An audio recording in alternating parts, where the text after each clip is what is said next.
kabar besar, saudara. Ternyata itu Presiden Cina, Xi Jinping, itu sudah ditahan, saudara. Sudah ditahan gitu. Yang mengkudeta Xi Jinping ini adalah jenderal ya, militer gitu. Militer, jenderal tertinggi ya di Cina gitu. Jadi saat ini Xi Jinping menjadi tahanan rumah gitu. Itu apanya? Kabar yang saya dengar ya, kabar intelijennya gitu kan.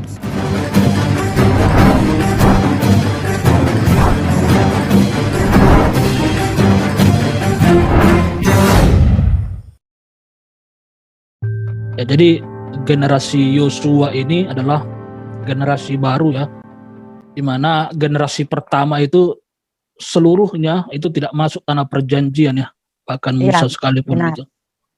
Benar, Pak. Nah, jadi di ayat 7 dikatakan hanya kuatkan dan teguhkanlah hatimu gitu kan. Ada dikatakan hanya kuatkan dan teguhkanlah hatimu. Mengapa Tuhan harus memberitahukan itu? Karena tantangan yang akan dihadapi oleh Yosua itu akan sangat berat, saudara.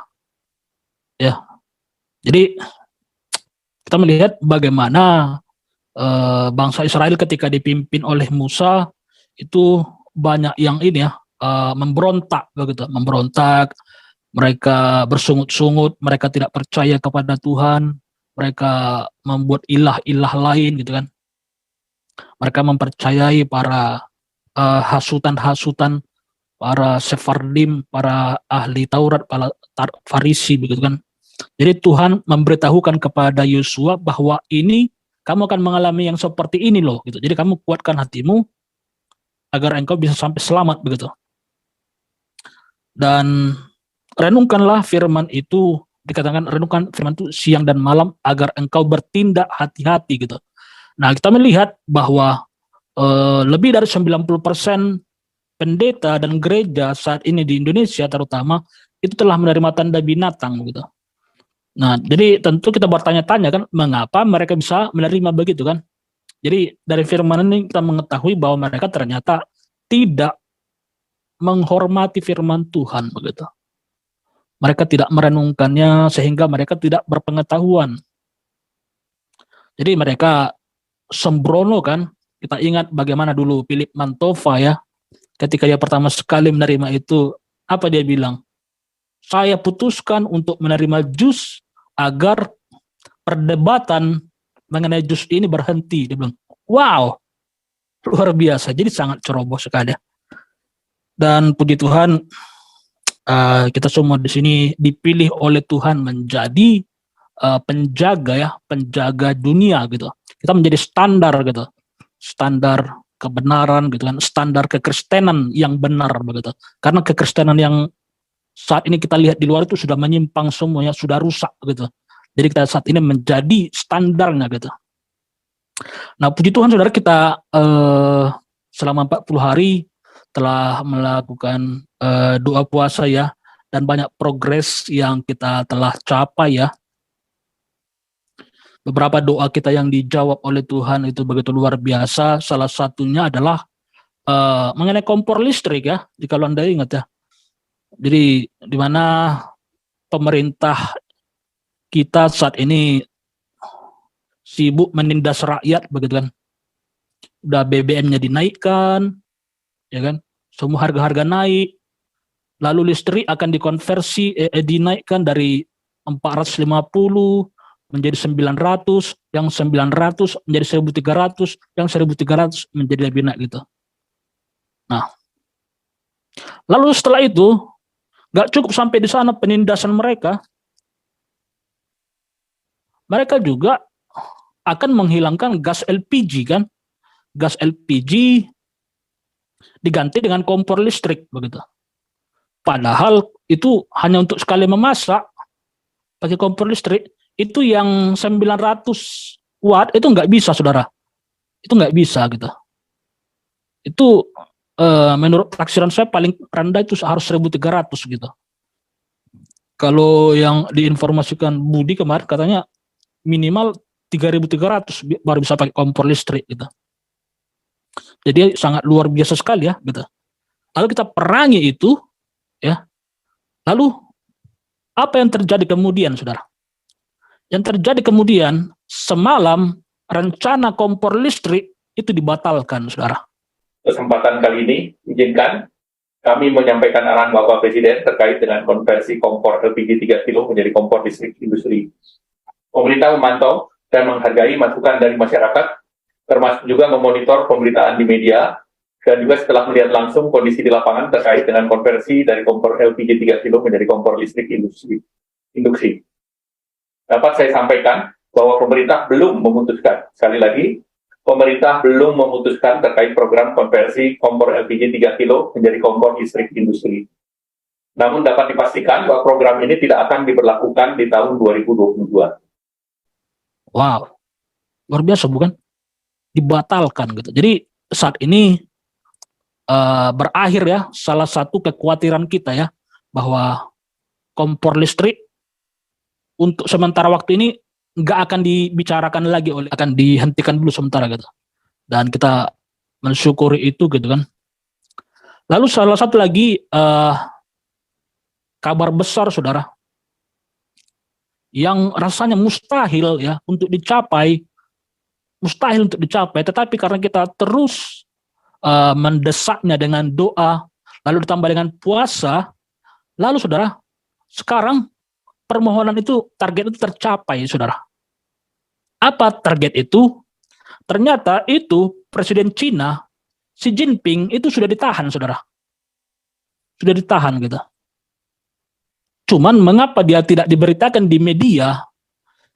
Itu karena kita tahu sendiri lah ya, bahwa Cina saat ini sebagai negara pemilik uang terbesar di dunia ya, setelah Amerika gitu. Jadi saham mereka di stock market itu terbesar ya setelah Amerika gitu. Jadi jika diberitakan Xi Jinping telah ditahan, maka itu ekonomi Cina bisa ambruk begitu. Maka dia beritanya disembunyikan begitu. Tetapi oleh media luar negeri ya, seperti media dari India, lalu media dari Amerika itu memberitakan bahwa Xi Jinping telah ditahan gitu. Nah, hanya saja memang kekhawatiran dari para analis di dunia mengkhawatirkan bahwa Cina bisa menjadi lebih brutal gitu.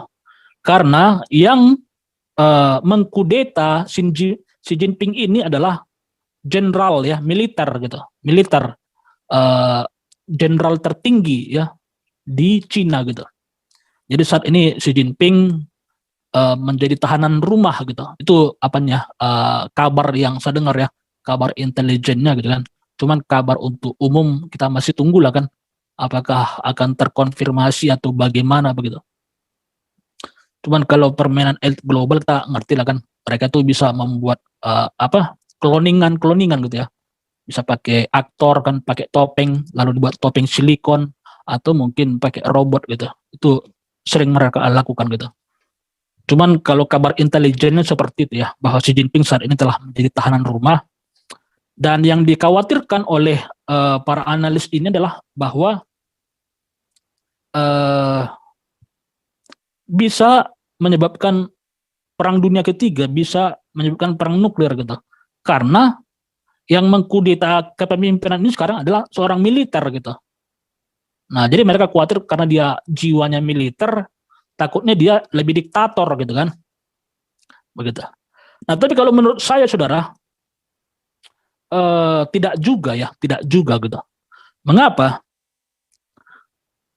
Karena kita melihat, saudara, jadi pemimpin itu kan ada dua ya, presidennya. Ada yang basicnya dari militer kan, tentara, lalu ada yang kedua dari sipil kan. Nah gitu. Kalau menurut saya, saudara, sejarah mencatat bahwa yang lebih berbahaya atau lebih diktator justru adalah sipil tapi jiwanya militer gitu. Mereka lah justru yang lebih sering menjadi diktator gitu. Kita ingat misalnya presiden-presiden Cina ya, dari Partai Komunis, ada Guangdong Sedok, saya agak lupa namanya. itu adalah salah satu dari sipil ya, itu menjadi salah satu presiden dengan pembunuh terbanyak jiwa sepanjang sejarah. Dia membunuh berapa ratus juta jiwa ya, itu ya. Jadi luar biasa dari sipil, saudara. Bayangkan. Lalu Xi Jinping ya, luar biasa Xi Jinping. Jadi Cina ini, kalau kita lihat di film kan luar biasa sejarah mereka, peradaban mereka kan, bahkan ada istilah mengatakan belajarlah sampai ke negeri Cina. Mengapa? Karena Cina itu adalah dahulunya adalah sumber peradaban umat manusia gitu. Salah satu peradaban tertua setelah Mesir kan dan India gitu. Tetapi setelah di zaman pemerintahan komunis, Cina berubah menjadi negara totalitarian gitu, negara yang menginjak-injak hak asasi manusia gitu. Kita ingat di zaman Xi Jinping itu semua manusia dipaksa kan, dirampas haknya untuk hidup, dirampas haknya untuk memilih, menentukan jalan hidup sendiri. Mereka semua dipaksa untuk menerima jus kan. Kalau mereka tidak menerima jus, maka mereka akan ditangkap. Pekerjaan mereka akan dihilangkan. Mereka nggak akan bisa bekerja lagi. Mereka nggak akan bisa mendapatkan layanan kesehatan lagi. Mereka tidak akan bisa membeli dan menjual lagi. Lalu seluruh rakyat setiap hari itu harus berlutut ya di depan sistem itu ya. Mereka berlutut antri begini kan untuk di apa hidungnya begitu kan. Berlutut saudara, jadi begitu kan. Jadi benar-benar menyembah gitu. Nah, lalu mereka hidup dengan sistem kredit skor gitu. Kalau mereka nggak patuh kepada rezim, maka itu status mereka di aplikasi yang tadinya hijau akan menjadi merah begitu. Jadi seluruh umat manusia itu benar-benar dikekang, benar-benar dirampas. Jadi luar biasa penindasan yang dilakukan oleh Xi Jinping, dan kekejaman Xi Jinping ini ditiru oleh hampir seluruh presiden di dunia, ya termasuk negara kita gitu kan, dan juga Eropa ya, Eropa yang tadinya negara-negara Barat yang tadinya sangat demokratis, penjunjung hak asasi manusia, sekarang justru menjadi ikut-ikutan kan meniru Xi Jinping. Kita lihat di Australia itu udah seperti negara komunis ya, itu sangat sadis, sangat totalitarian gitu kan. Di Jerman juga begitu, di Inggris begitu, dan juga di Indonesia begitu juga gitu. Kita semua dipaksa, nggak diberikan, nggak dimintai pendapat ya. Jadi pemerintah saat ini nggak lagi menanyakan kalian setuju nggak kalau saya buat begini, nggak ada lagi saudara. Pokoknya dia pengen, dia buat tak gitu kan, maka semua rakyat harus patuh. Kalau nggak patuh, singkirkan begitu kan. Nah, jadi semua saat ini terinspirasi dari Xi Jinping gitu. Makanya itu banyak sekarang pendapat mengatakan kalau Anda ingin tahu apa yang mereka inginkan terjadi kepada dunia, pandanglah Cina gitu. Karena Cina sekarang udah seperti itu ya. Seluruh rakyat sekarang dikendalikan oleh robot gitu. Itu drone itu harus dipatuhi ya, itu drone-nya kan. Itu memberi perintah gitu. Di lalu lintas gitu kan, siapa yang ini harus patuh semua gitu. Mereka semua tunduk kepada drone itu gitu. Di pasar juga begitu, drone itu memerintah, robot-robot itu memerintah. Dan di Indonesia juga bakalan seperti itu ya. Kita mendengar kabar beberapa hari yang lalu bahwa tilang manual sudah dihilangkan, akan diganti menjadi tilang elektronik gitu. Jadi ada CCTV di mana-mana gitu. Sama seperti di Cina ya.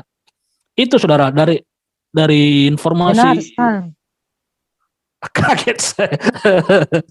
Disalin dulu, jangan kaget saya. Dari Bosman Mardigu. Itu saudara, ketika dia jalan-jalan di Cina, itu dia lihat di pohon itu semua ada chipnya gitu. Ada chip gitu. Untuk apa chip itu dibuat? Jawabannya untuk tracking ya, melacak gitu. Jadi apapun yang rakyat itu ingin dilakukan, rezim mengetahuinya gitu. Dan kita juga saat ini dipaksa masuk seperti itu kan, lewat aplikasi-aplikasi gitu. Dan saat ini kita mendengarkan kabar itu bahwa Xi Jinping sudah ditangkap, sudah ditahan. Wow. Luar biasa enggak itu saudara? Jadi kita selama ini meminta itu kan, mendoakan itu. Tapi rasanya mustahil kan. Gitu. Makanya saya bilang, kalaupun terasa mustahil, minta saja gitu. Dan sekarang di musim bulan puasa ini, ya, itu dahsyat sekali. Semua permohonan doa kita itu terjawab gitu. Jadi Anda sudah coba bayangkan, itu rasanya itu adalah salah satu permintaan kita yang paling mustahil gitu. Agar rejim diktator ini ya dihancurkan, agar rakyat merebut kembali kemerdekaannya. Tiba-tiba sekarang dia udah ditangkap, jadi tahanan rumah gitu. Nah, jadi walaupun yang mengkudetanya adalah militer, ya, seorang jenderal, saya menduga bahwa dia nggak akan lebih buruk dari Xi Jinping gitu. Dia nggak akan lebih buruk. Mengapa? Karena presiden yang terburuk saat ini udah Xi Jinping, saudara. Udah nggak ada lawannya lagi, saudara. Anda cari presiden paling buruk saat ini di dunia, Xi Jinping lah yang paling buruk, paling brutal gitu. Semua orang di bawah jajahannya, dia nggak punya kasih. Seluruh rakyat harus patuh sama dia, di bawah kakinya semua. Mereka hidup saat ini dengan sistem kredit skor gitu. Mereka dijajah oleh teknologi. Mau makan harus pakai ini barcode. Mau jalan-jalan harus ikuti sistem segala macam. Uang udah ini kan udah banyak dihilangkan, ATM udah banyak dihilangkan gitu. Semua udah sistem digital, sistem biometrik. Gitu. Dan tiba-tiba saat ini dia ditangkap. Jadi saya menduga itu karena rakyat Cina itu sudah muak, ya, udah muak dengan lockdown, sudah muak dengan apa itu ya, pandemi yang nggak berkesudahan ini gitu. Makanya jadi dikudeta kan, ditangkap itu. Dan saya menduga, saudara, itu akan terjadi di seluruh dunia ya. Jadi bukan masalah siapa yang mengkudetanya, apakah sipil atau militer, bukan itu lagi gitu. Tapi memang untuk bisa dunia ini selamat, untuk bisa Menara Babel itu dihancurkan, seluruh rejim yang memerintah di dunia saat ini memang itu harus diganti gitu. Karena mereka udah kotor ya gitu. Terkecuali ada beberapa presiden ya, dari Afrika dan juga dari Brazil begitu, Presiden Bolsonaro. Dan salah satu isu yang beredar beberapa hari ini adalah mengenai 24 November ya. 24 November kita mendengar akan ada isu seputar dunia perbankan gitu. Yang sedengar kabarnya akan ada terjadi Great Reset gitu. Akan ada rekening-rekening bank kosong kan, sehingga terjadi rush money namanya, di mana orang-orang berbondong-bondong menarik tabungannya dari bank gitu. Jadi benar-benar Great Reset begitu kan. Dan kita selalu memerangi Great Reset kan. Dan sekarang sudah tanggal 25, artinya sudah lewat kan. Walaupun memang di barat itu 24 September artinya hari ini gitu. Hari ini, tapi kita lihat sepertinya tanda-tandanya nggak terjadi ya yang diprediksikan oleh mereka gitu. Karena apa? Karena ada para penjaga yang menahan itu ya. Siapa dia? Itu adalah kita gitu. Firman Tuhan mengatakan, kepadamu kuberikan kuasa untuk menginjak ular dan kalajengking, dan kuasa untuk menahan kekuatan musuh. Jadi firman Tuhan di Tesalonika mengatakan, 2 Tesalonika mengatakan bahwa agenda antikris tidak akan bisa berhasil selama masih ada kekuatan yang menahan tadi, selama mereka mengerti cara memeranginya gitu. Nah, jadi itulah kita. Jadi kita saya ucapkan selamat ya, terus bersemangat melakukan doa puasanya, sebab itu sudah berimpact ya, udah berimpact baik di bangsa kita maupun di dunia ya. Kalau kita hitung-hitung udah luar biasa ya, kompor listriknya batal ya kan. Lalu keberanian rakyat bangkit kan, kita lihat di mana-mana rakyat sudah mulai berani ya untuk berdemo gitu kan, untuk melawan rezim. Lalu Presiden Xi Jinping awal mula itu kan COVID kan, dan juga awal mula jus kan dari sana semua awalnya gitu. Terus sekarang udah ditangkap gitu. Jadi itu ya, kita terus desak target ya, target peperang kita lewat doa dan puasa. Puji Tuhan, itu yang bisa saya sharingkan bagaimana